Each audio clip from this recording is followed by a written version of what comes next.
지난주 월요일 같이 공부하는 목사님을 통해서 스스로 반성도 많이 하고 많이 웃고 또 서로 위로받는 시간을 갖게 되었습니다. 제주도에서 목회하시는 목사님인데 매주 월요일 분당까지 공부하러 오시는 아주 열성 있는 목사님이십니다.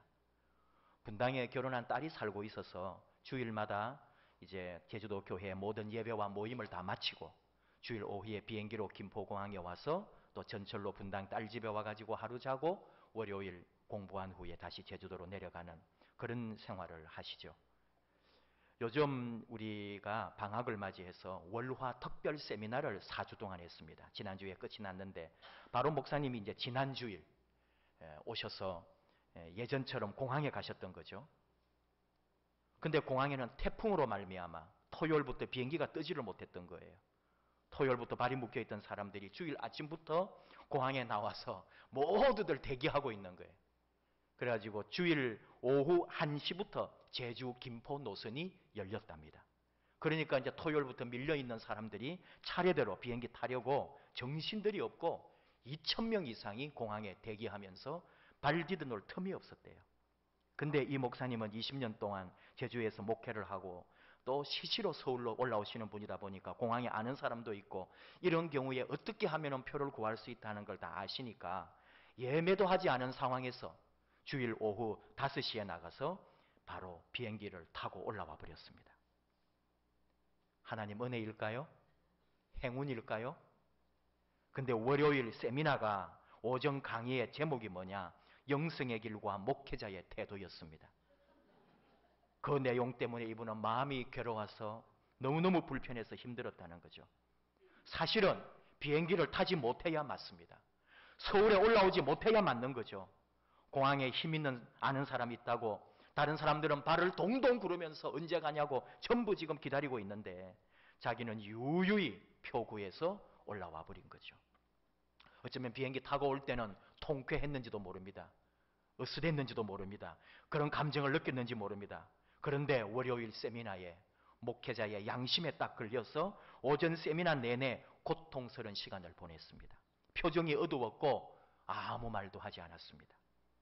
점심 먹고 오후 세미나가 시작되었습니다. 이제 다른 교수님이신데 목회자의 자기 진단이라는 제목이었습니다. 벤 존슨의 목회 영성이라는 책을 중심으로 목회자 자신을 진단하는 시간입니다. 바쁜 업무, 육체의 피곤, 목회의 의무감, 습관적 설교와 추상적 설교, 미래의 불확실성, 자신의 능력에 대한 의심과 하나님 부재의식, 빈약한 기도 등 자기 점검을 통해서 자기 목회의 상황을 직시하고 대안을 찾아가며 토론하는 시간이에요. 목사님이 세미나 가면 뭐 하나 이런 거 합니다. 참여한 우리 모두에게 나름대로 갈등이 있고 실패와 낙심의 경험도 있고 도덕성의 문제도 있습니다. 제주도 목사님이 그 시간에 제주공항 토요일에 주일에 있었던 얘기를 이제 했기 때문에 우리가 목사님 상황을 알았고 이분이 오전 시간에 왜 그렇게 얼굴이 불편하고 힘들어 했는지를 왜 갈등했는지를 알게 된 거죠. 그런데 두 번째 시간의 결론은 분명했습니다. 목회자의 약점이 있고 방향 감각을 잃어버린 빈약한 목회의 현장이라 할지라도 언제나 목회자는 하나님의 사랑을 믿으라는 거였습니다. 또한 목회자에게 있어 최고의 우선 가치는 하나님의 선하심을 높이는 일이요. 유진 피터슨의 말처럼 우리는 하나님의 선하심에 목숨을 건다. 이게 답이었습니다. 목회자의 선은 자신의 의로움에서 나오는 것이 아니라 오직 하나님의 선하심을 믿는 가운데서 나온다. 그러므로 목회자는 하나님에게 집중하고 하나님에게 민감하며 하나님에게 잘하려고 해야 한다. 약점에도 불구하고 묵묵히 목회자의 길을 가라. 한 번 세미나가 모든 해결은 아니지만 그때 여러분도 보았으면 얼마나 좋을까요? 60살이 다 되신 그 제주도 목사님의 얼굴이 어쩌면 그렇게 귀엽고 사랑스럽고 온화하고 아기 미소를 지으면서 행복해하는지. 그분이 이렇게 말했습니다. 이제 기쁜 마음으로 제주에 내려갈 수 있게 되었습니다. 우리 모두가 어쩌면 그분의 고백처럼 똑같은 마음으로 위로받고 함께 웃으며 행복한 세미나를 마칠 수 있었습니다. 작년 1년 동안 그분을 봤는데 너무 순수합니다. 무엇보다 우리와 함께 교제하고 같이 밥 먹고 차 마실 때 보면 얼마나 온유하고 부드럽고 겸손한지 모릅니다. 30년을 목회하고 있는데 그래도 아직 허전하고 목회의 본질을 더 채우겠다고 제주에서 서울까지 공부하러 오시는 3년 과정을 작정하고 성도님들과 합의를 보고 올라오신 분이에요. 참 배울 게 많은 분입니다. 오늘 하나님께서 주신 시편 37편 말씀은 다윗이 말년에 지은 시라고 대체로 분류합니다. 인생이 뭔지, 하나님의 사람이 어떻게 살아야 할지 교훈하는 거죠. 우리 모두에게 잠재되어 있는 고민을 나누기도 합니다. 우리는 이런 의문 가지고 있어요. 하나님이 계시다는데 세상은 왜 이렇게 어지럽고 악한 자들이 득세하고 있는가? 왜 악인이 형통하고 의인은 고통받는 세상이 되었는가? 왜 이런 부조화가 일어나는가? 우리는 질문하지요. 근데 다윗이 답을 합니다. 그가 고백하고 있습니다. 인생의 연륜이 묻어나오는 다윗의 말년의 고백이잖아요. 불평하지 말라. 하나님을 신뢰하라. 하나님을 기뻐하라. 하나님에게 맡겨라. 온유한 사람이 땅을 차지한다. 다윗의 고백을 이렇게 바꾸어서 우리가 다시 만들어 볼 수도 있어요. 온유한 사람은 불평하지 않는다. 온유한 사람은 하나님만 신뢰하고 하나님만 기뻐한다. 온유한 사람은 하나님에게 모두 맡긴다.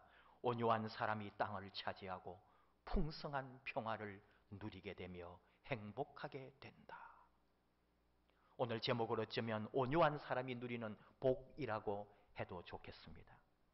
여러분이나 저나 살아온 시간들 가운데 돌아보며 생각해 보십시오. 온유하고 부드러울 때 해결이 됩니까? 강하고 딱딱할 때 되었습니까? 기다려주고 부드럽게 감싸줄 때 모든 문제가 풀리게 되어 있습니다. 근데 우리는 그러지를 못합니다. 답은 알고 있는데도 우리의 삶은, 우리의 입은, 우리의 행실은 바로 굳어지고 딱딱하고 강하게 내치는 거죠. 답은 하나입니다. 온유할 때 승리합니다. 수요일 밤 수요기도에 고린도전서를 강의하고 있습니다. 고린도서를 같이 읽고 나누고 있는데 지난주에 고린도전서 13장이었어요. 사랑장.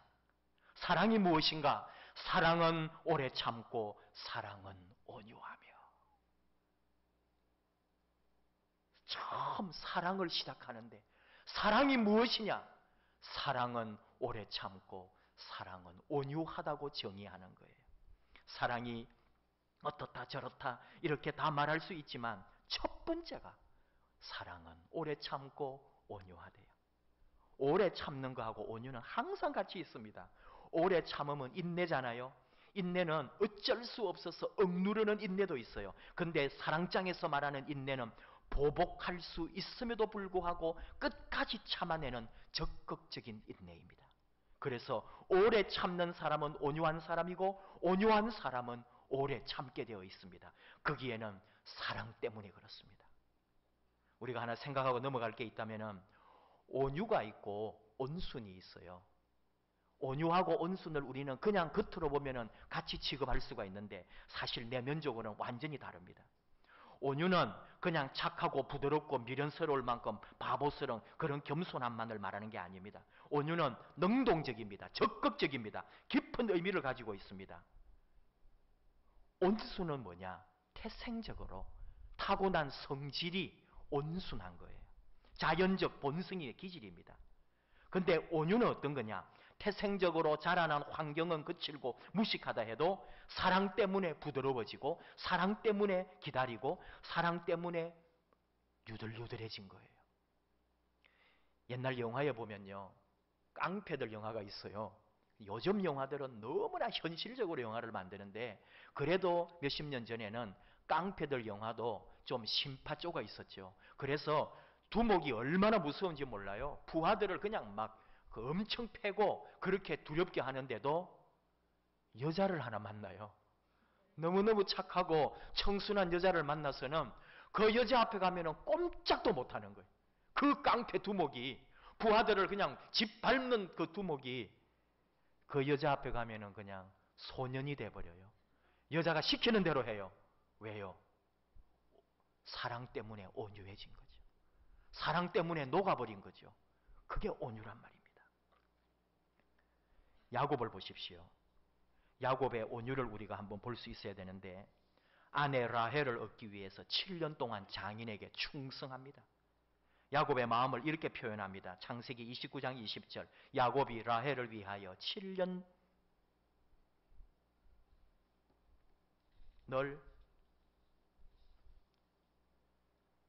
7년 동안 라반을 섬겼으나 그를 사랑하는 까닭에 7년을 며칠같이 여겼더라. 더 실감나게 표현한 어느 교회는 이렇게 표현을 정했어요. 7년을 하루같이.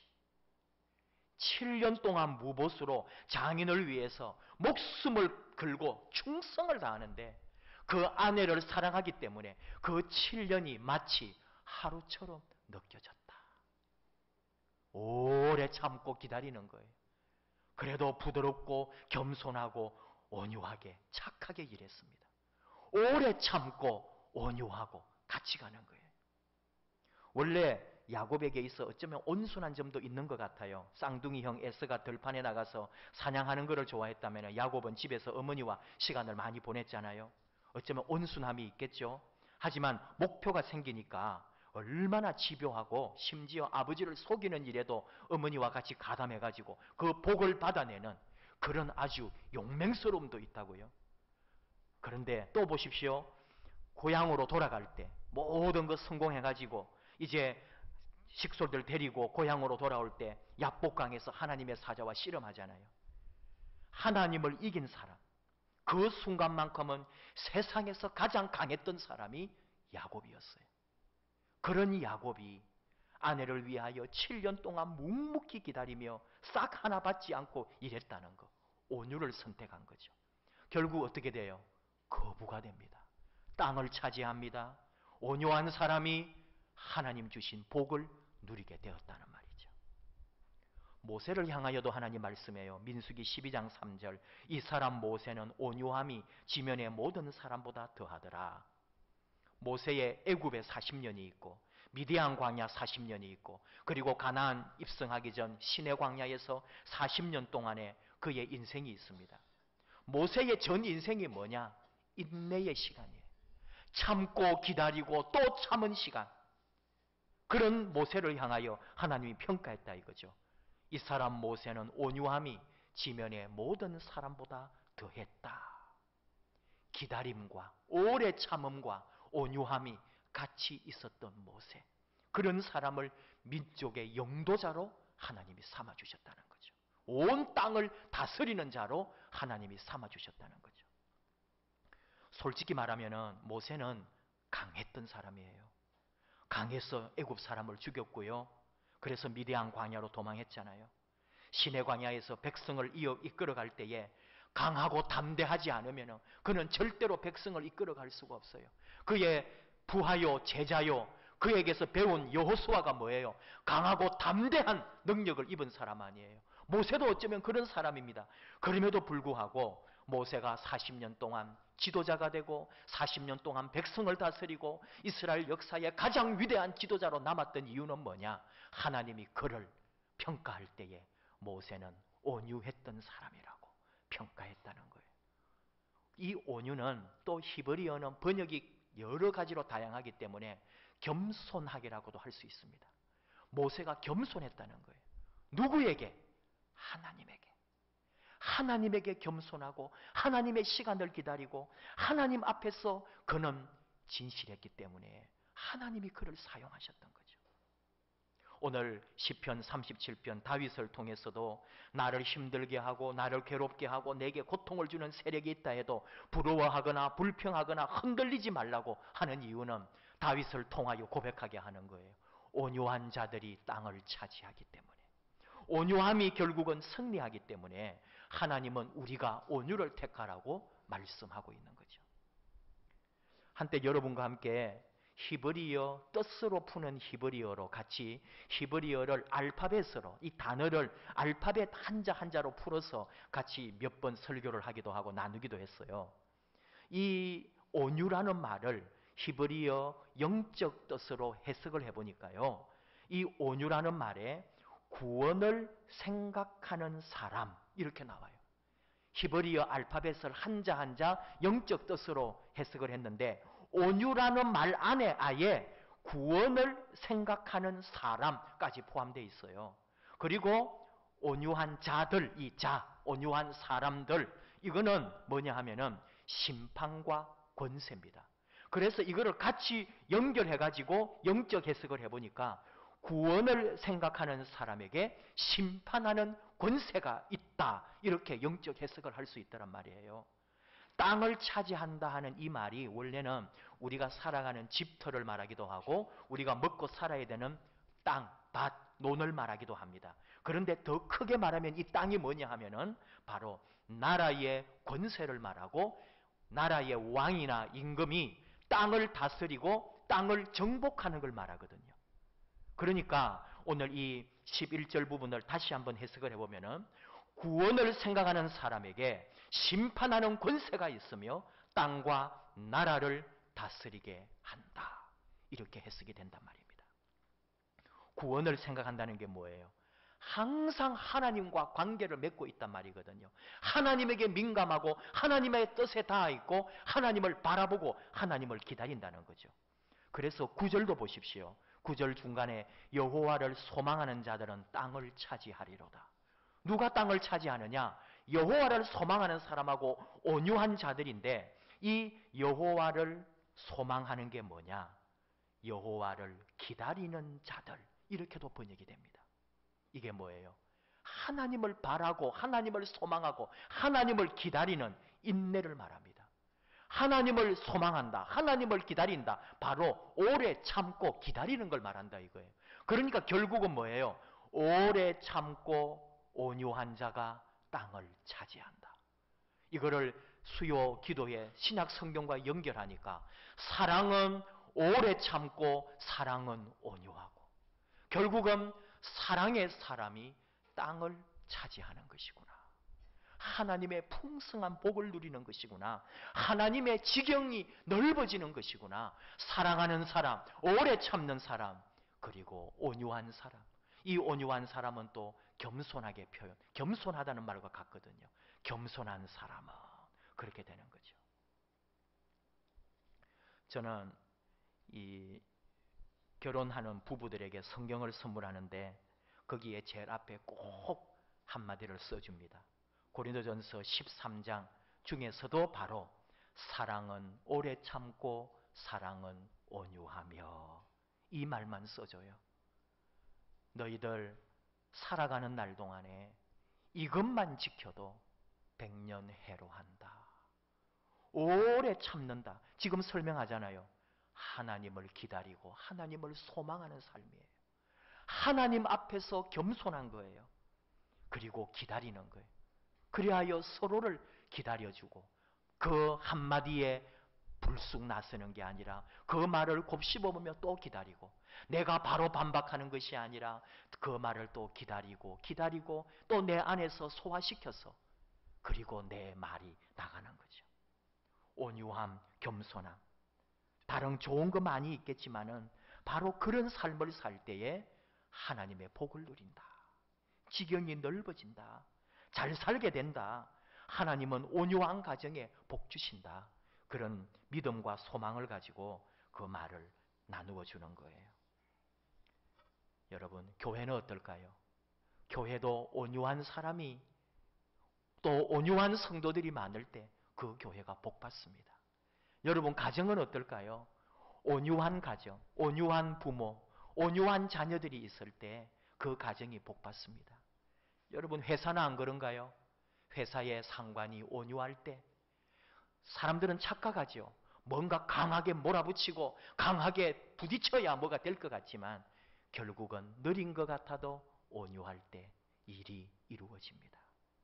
온유한 사람이 결국은 승진하고요. 온유한 사람이 오래 붙어 있고요. 온유한 사람이 이루어내더라고요. 저희 어머니는 살아계실 때 항상 우리 자녀들에게 어머니 입에 붙은 말이 온유하고 겸손하라. 저 여동생을 만나면은 여동생과 제가 어머니 흉내를 내요. 시작하면은 온유하고 겸손하고 이 말이 쫙 같이 어머니 한마디가 그냥 한 무대기로 같이 외워요. 그래서 식구들이 막 웃고 그러는데 항상 이 말이 박혀 있어요. 온유하고 겸손해라. 근데요, 이 말이 어머니가 안 되었기 때문에 우리에게 했던 말이에요. 어머니는 너무너무 교만하신 분이었어요. 어머니는 참지를 못하고 기다리지를 못하는 분이에요. 바로 해치우지 않으면 안 되는 게 어머니 성질이었어요. 그러니까 어머니의 기도 제목이 항상 온유와 겸손이었고, 어머니는 자기 자식들도 자기처럼 되지 말고 자기가 기도하는 대로 온유하고 겸손하게 되기를 원해서 항상 그걸 강조하셨어요. 근데 저는 저를 봅니다. 우리 어머니가 고마운 게 내 안에 오래 참음이 없구나, 내 안에 온유함이 없구나, 많이 느껴요. 그럴 때마다 어머니의 말씀을, 또 하나님의 말씀을 생각하면서 온유하고 겸손하라, 오래 참는 자가 이긴다, 이 말을 또 안에서 묵상하고 또 내 안에 저장하는 거죠. 여러분, 다 마찬가지일 거예요. 우리 여러분 믿음의 사람, 신앙의 사람, 그리스도인, 우리 다 같이 온유한 사람 되기 원해요. 온유하다는 것은 바보가 아닙니다. 내가 부딪힐 수 있지만 하나님의 사랑 때문에 참아주고 기다려주는 인내를 말하는 거예요. 내가 할 수 있지만 참는 거예요. 그게 온유입니다. 하나님이 그 사람에게 복 주신다 이거예요. 그 사람의 땅을 차지하도록 해주신다는 거예요. 지경을 넓혀주신다는 거예요. 삶의 풍성함을 더해주신다는 거예요. 그리고 화평을 주시겠다고, 평화, 참된 샬롬의 은혜를 주시겠다는 거죠. 조화거든요. 육신의 조화, 영적 조화, 삶의 조화, 물질의 조화, 내 삶의 모든 것이 평화롭도록, 어긋남이 없도록, 이가 나가거나 깨진 부분이 없도록 하나님이 나를 완전케 해주신다는 거예요. 누구에게? 온유한 사람에게, 겸손한 사람에게, 오래 참는 자에게, 하나님을 사모하고 기대하는 자에게. 저와 여러분이 그런 신앙인, 그런 믿음의 사람 되기를 축복합니다. 우리 함께 찬양하기를 원합니다. 너무 드세지도 말고 나서지도 말고 부딪히지도 말고 불평하고 원망하지도 말고 하나님을 기다리기 원합니다. 하나님 앞에 침묵하며 함께 기도하며 나아가기 원합니다. 주님만 사모하기 원합니다. 하나님께서 해결하실 겁니다. 우리 찬양합시다.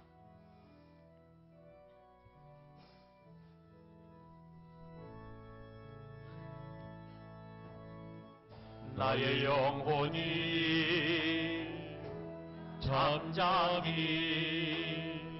하나님만 바라며 나의 구원이 그에게서 나는도다.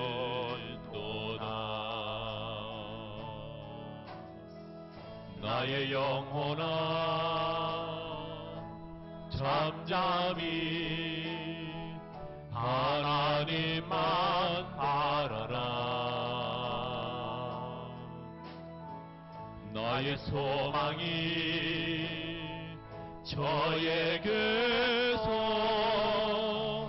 나는도다.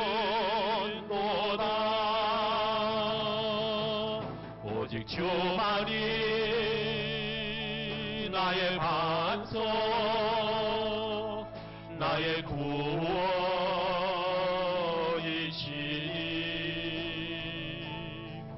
오직 주만이 나의 산소, 내가 요동치 아니하리.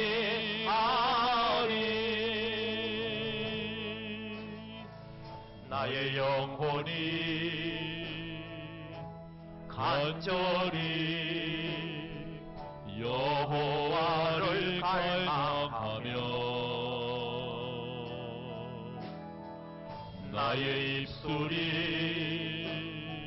여호와를 찬양하리.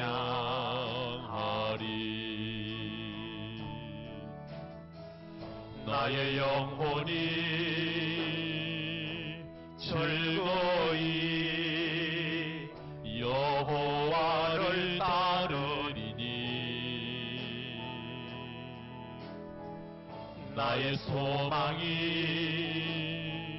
저에게서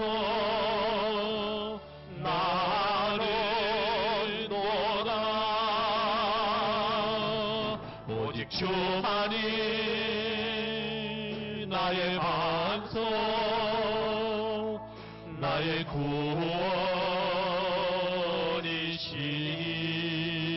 구원이시니 오직 주만이 나의 산성 내가 요동치 아니하리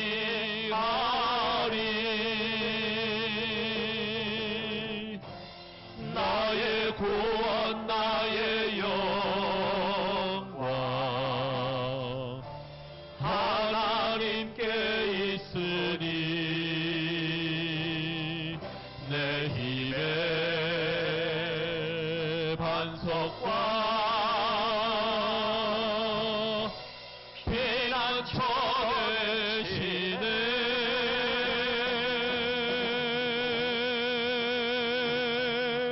오직 주만이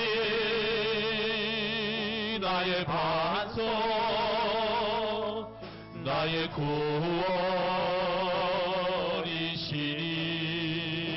구원이시니 오직 주만이 나의 산성 내가 요동치 아니하리 우리 다 같이 한 1분 정도 침묵으로 묵상합시다. 하나님을 기다리는 자 되기 원합니다. 세상 살아가면서도 오래 참는 자 되기 원합니다.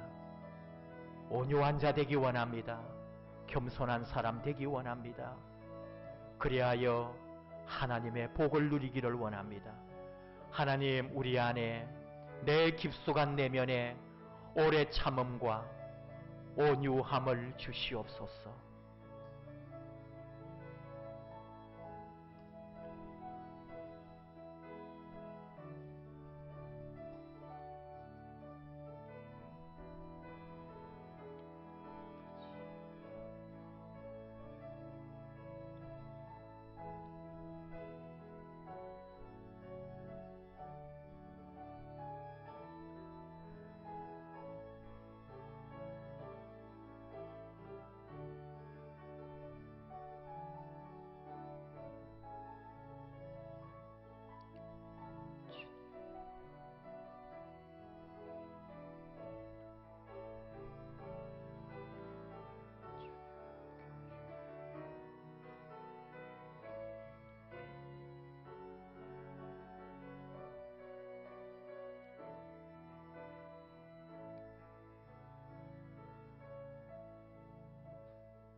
하나님 아버지, 사랑은 오래 참고 온유하다 하시며 온유한 사람이 하나님을 기다리는 자가 땅을 차지한다고 말씀하시는 말씀을 듣습니다. 우리에게 온유함을 주시옵소서.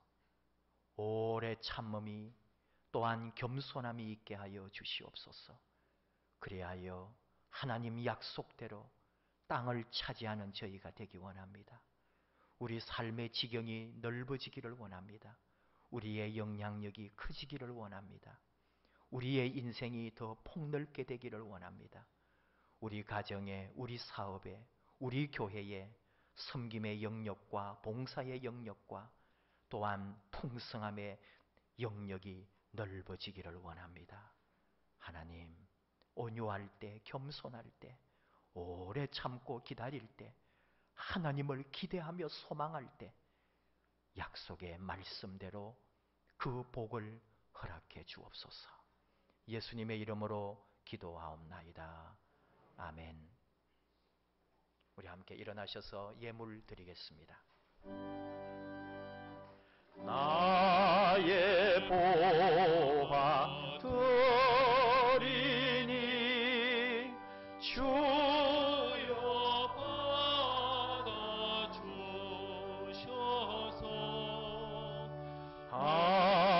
하늘나라 위하여